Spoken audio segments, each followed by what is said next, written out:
Good morning, everybody. Happy Friday to you, March 6, 2020, TGIF. You know, Rosie, the Rosie girl's known for having a lot of heart and embracing the unembraceable and loving the unlovable and caring about the uncaring of something, whatever, okay? That's how I am. And I always feel sad when I learn a few things or I get reacquainted with a little bit of history that I forgot. Now you're asking yourself, who in the hell is Ronald Wayne? Where's his YouTube channel? And what did he do to get labeled, like your title says, probably the dumbest guy in the history of the world? What did he do, Rosie?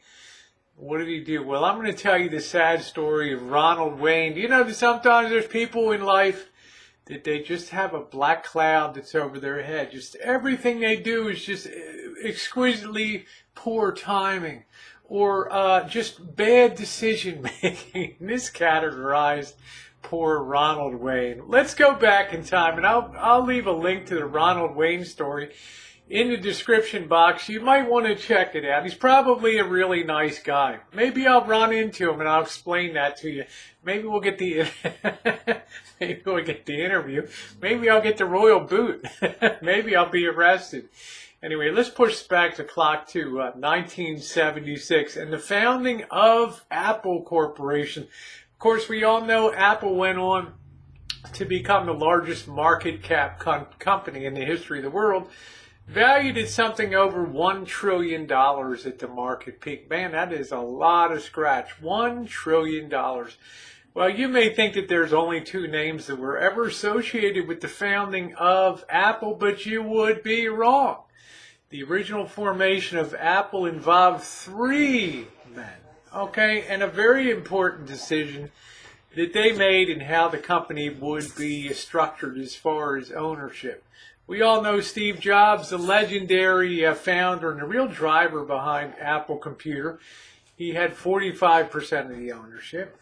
We know that Steve Wozniak was another 45% holder of Apple Computer, but there was a third guy that Steve Jobs and Steve Wozniak decided would be a great guy to have as a tiebreaker, their administrative paper pusher for the whole enterprise. You guessed it.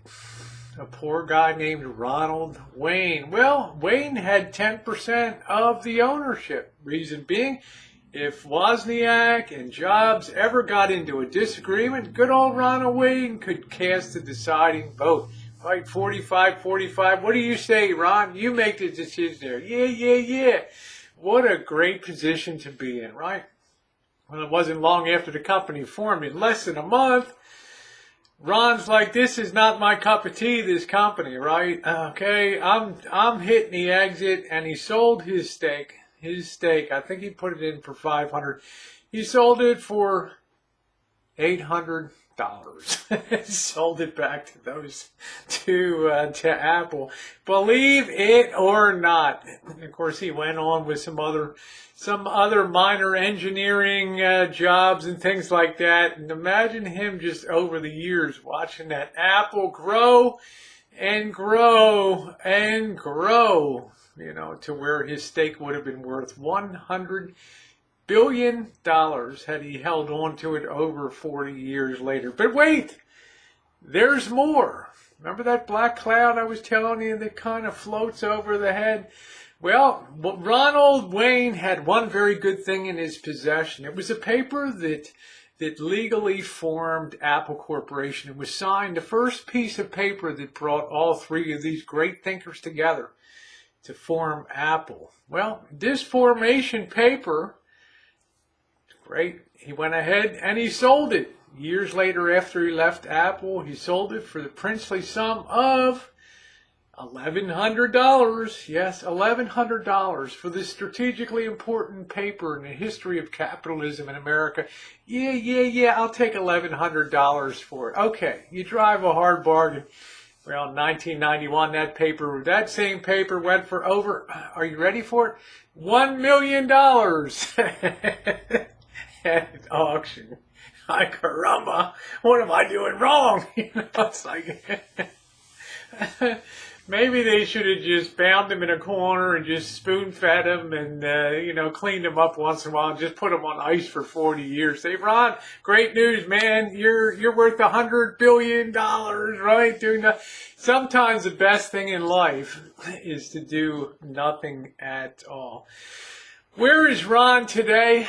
Well, I might have a chance to meet him. Last heard, he is down in Nevada in the town of Pahrump. Yeah, that's the place where George Norrie and Coast to Coast with Art Bell were always talking about aliens and things like that. And Ron, at last check, enjoys playing the penny slot machines in the casinos in Pahrump, Nevada. Yeah. Now, as Paul Harvey used to say, you know the rest of the story. Thanks so much for watching, everybody, and your thumbs up are appreciated. Don't forget to check the link of the story down below, too.